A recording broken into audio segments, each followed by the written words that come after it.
What if skipping one coffee or buying one changes your financial future more than you think? If you were to add up every financial decision you made this week, the coffee, the subscription you forgot to cancel, the parking, the lunch you didn't pack, the thing you bought because it was on sale, would those decisions collectively be moving you forward, or would they just be noise? Most people, when they hear the phrase financial freedom, immediately think it's about income. They assume the gap between where they are and where they want to be is a salary problem, that if they just earned a little more, got the promotion, landed the better job, picked up a side project, everything would click into place.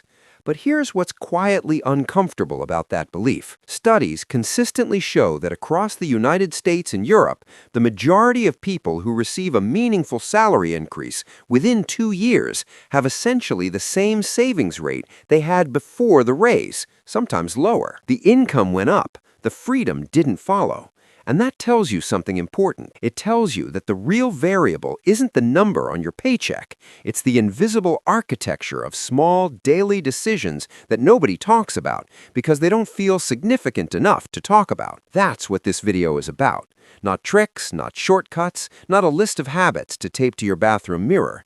Just an honest, grounded look at how ordinary financial lives actually work, and why the gap between earning well and building wealth is almost entirely made up of decisions that felt completely reasonable at the time. Let's talk about James.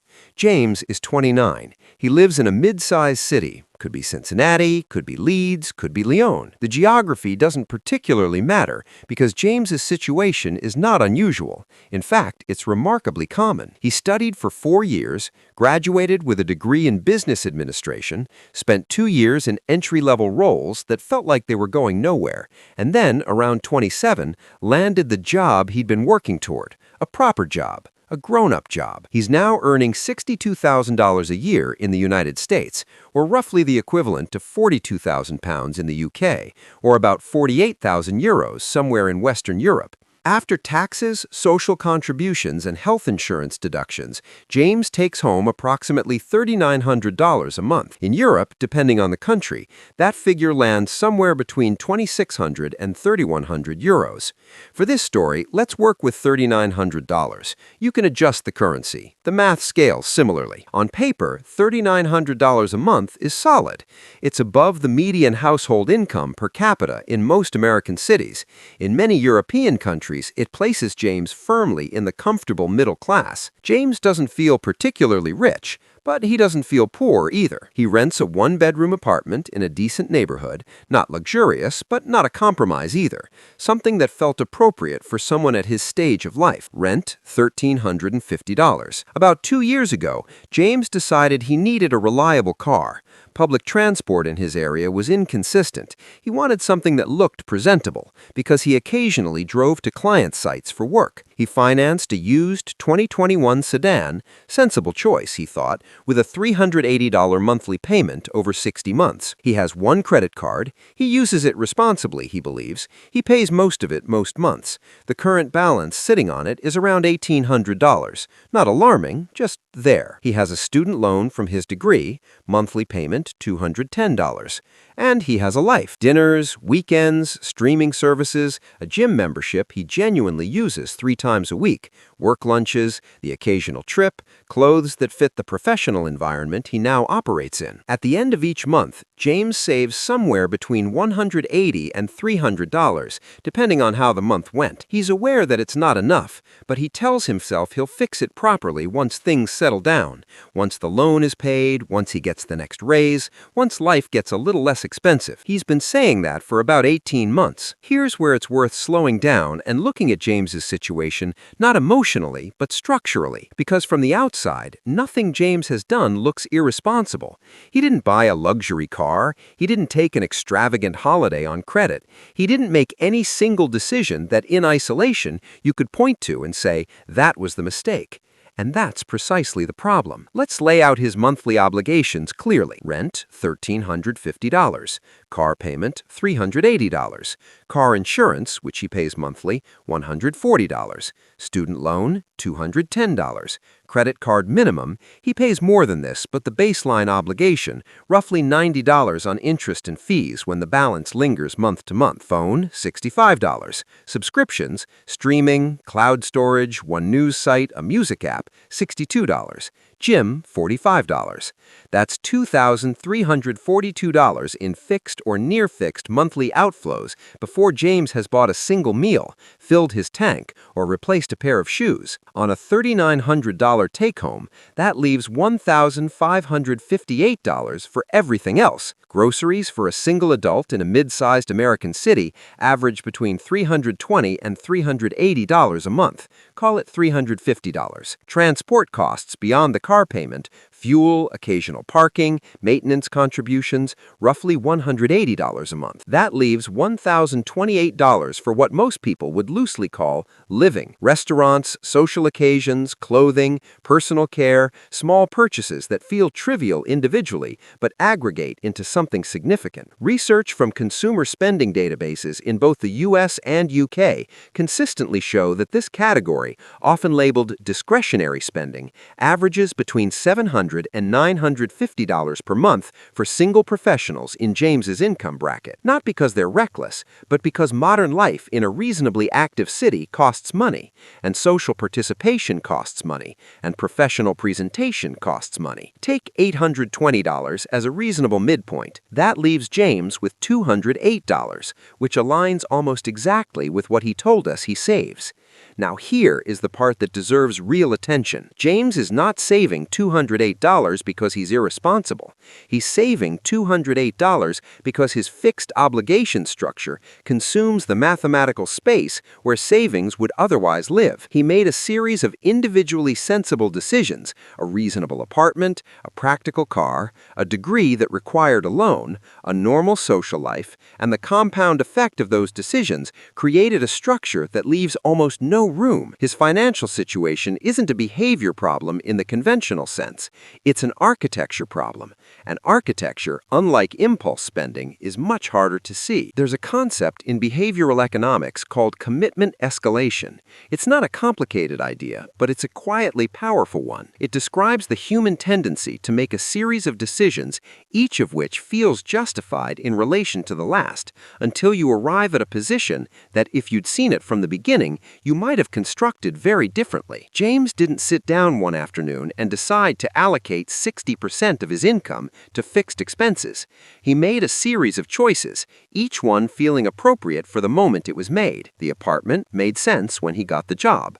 Moving somewhere nicer than his previous place felt earned, and socially it felt correct for someone entering a professional phase of life. The car made sense given his work requirements, and financing it made sense because he didn't have $14,000 in cash, and a loan at a reasonable rate felt manageable. The student loan was never a choice he made. It was a condition of the education he'd already completed. The subscriptions each made individual sense. You almost can't name one that, taken alone, seems unreasonable. But here's the psychological mechanism underneath all of this. Each of these decisions was made in a context of comparison, not comparison to a financial plan, but comparison to a social norm. What does someone in my position typically have? What does a 29-year-old professional in a decent city typically spend? What would feel conspicuously below expectations for someone earning what I earn? Psychologists who study financial behavior have identified this pattern across income groups. They call it social consumption anchoring, the tendency to calibrate spending not against what's financially optimal, but against what's socially normal for your perceived peer group. And here's why it matters for James specifically. When he graduated and started earning $62,000, he didn't consciously think, I will now adopt the spending patterns of someone earning $62,000, but his environment did that calculation on his behalf. His peers were renting similar apartments. His colleagues were driving financed cars. His social circles were eating at similar restaurants. His industry expected a certain level of professional presentation. None of this was a conspiracy. None of it was manipulation in any dramatic sense.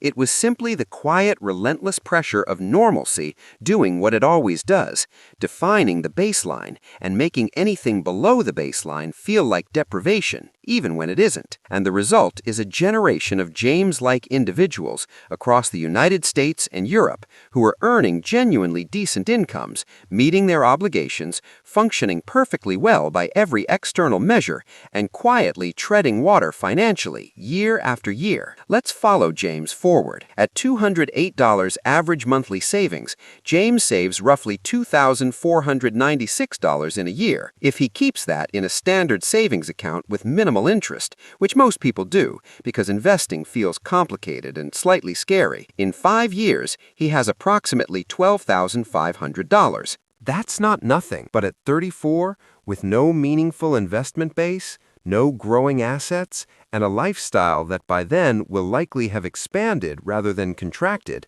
because lifestyle, left unexamined, tends to expand with income, he's not materially closer to financial independence than he is today. Now, let's look at an alternative version of the same story. Let's say James, at 27 when he got the job, had made 2 different decisions. Instead of the $1,350 apartment, he chose a slightly less central $1,100 apartment. Not a downgrade in safety or quality, just less prestige in the address. Instead of financing a $14,000 car, he bought a reliable $8,000 used car. Older model, fewer features, same mechanical reliability, and paid cash from savings he'd accumulated, or took a shorter, smaller loan. Those 2 decisions alone would free up approximately $380 per month in his budget. Added to his existing $208, he's now saving or investing $588 a month. Over 5 years, invested in a straightforward index fund averaging a 7% annual return,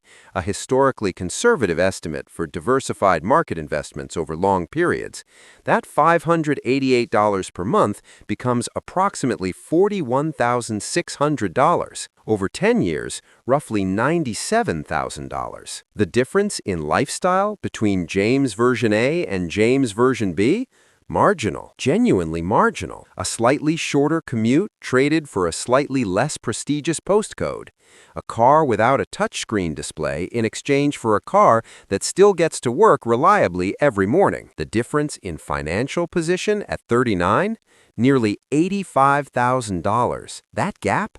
$85,000 was not created by income. It was not created by investment genius or unusual discipline or sacrifice. It was created entirely by 2 quiet decisions made at 27 in moments that felt low stakes at the time. This is what financial planners and behavioral economists mean when they use phrases like the cost of lifestyle inflation. It's not about excess. It's not about stupidity. It's about the invisible compounding effect of baseline decisions made during formative earning years, decisions that lock in a spending architecture that then becomes very difficult to renegotiate without social friction and psychological discomfort. Now, this is where most financial videos make a pivot into a prescriptive list: 10 things to do differently, 5 habits of wealthy people, a morning routine. That's not what we're going to do here, because the issue isn't information. James knows he should save more. He probably knows, at some level, that his apartment is slightly above what he needs. The information isn't missing. What's worth exploring instead is how people who end up in materially different financial positions in their 30s and 40s actually think. Not what they do in terms of tactics, but how they mentally frame these decisions at the point they're being made. There's a pattern that shows up consistently among people who build wealth on ordinary incomes. And it's not about frugality in the conventional self-denial sense. It's about what you might call lagged lifestyle decisions. The core of it is this: when income increases, the natural human instinct is to immediately upgrade lifestyle to match the new income level. New salary, new apartment, new car, new wardrobe, new baseline. The income rise and the lifestyle rise happen simultaneously. People who end up in meaningfully different financial positions at 40 tend to lag that transition. They let their income rise while their lifestyle rises more slowly, and they capture the gap between the two consistently over time. This isn't suffering. It's not extreme minimalism. It's a deliberate delay in the social signaling that normally accompanies income growth, and it tends to require one specific cognitive shift: the separation of current income identity from current lifestyle expression. Most people tie those two things tightly together. I earn at this level, therefore I live at this level. The income becomes the permission structure for the spending, and that permission structure is what James's architecture. The people who escape it have,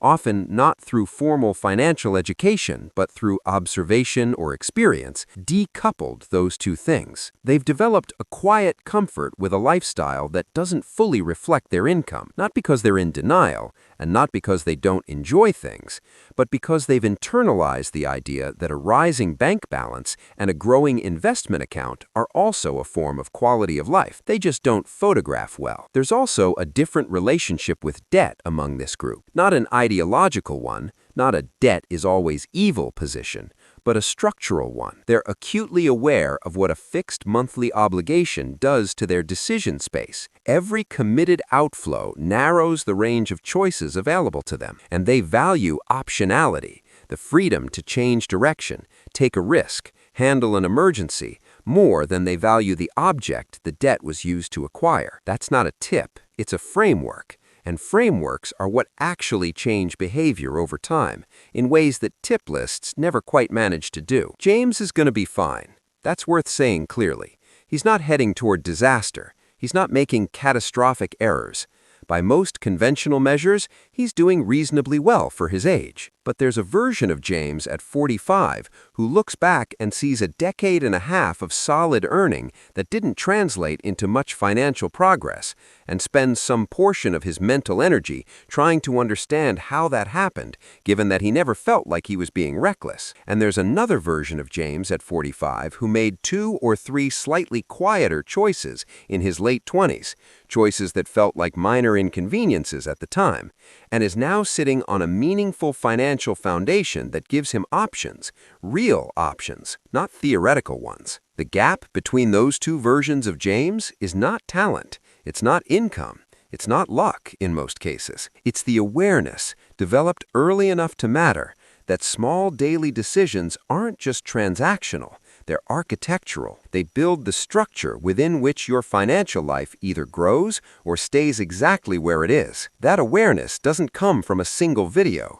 It comes from a slowly developing habit of looking at your financial decisions, not just for what they are in the moment, but for what they're building over time. Not from a place of anxiety, not from guilt, just from clear-eyed observation. Because the honest truth is this: financial freedom, real financial freedom, the kind that gives you choices about how to spend your time and your energy, is almost never built in dramatic moments. It's built in unremarkable ones. In the quiet decision to not upgrade something that didn't need to be upgraded, in the monthly transfer that feels too small to matter but compounds into something that eventually does, in the slow, steady accumulation of decisions that were made with the future in mind, not just the present. None of that is glamorous. None of it makes for a dramatic story. But then again, most of the things that actually work in life don't. Subscribe.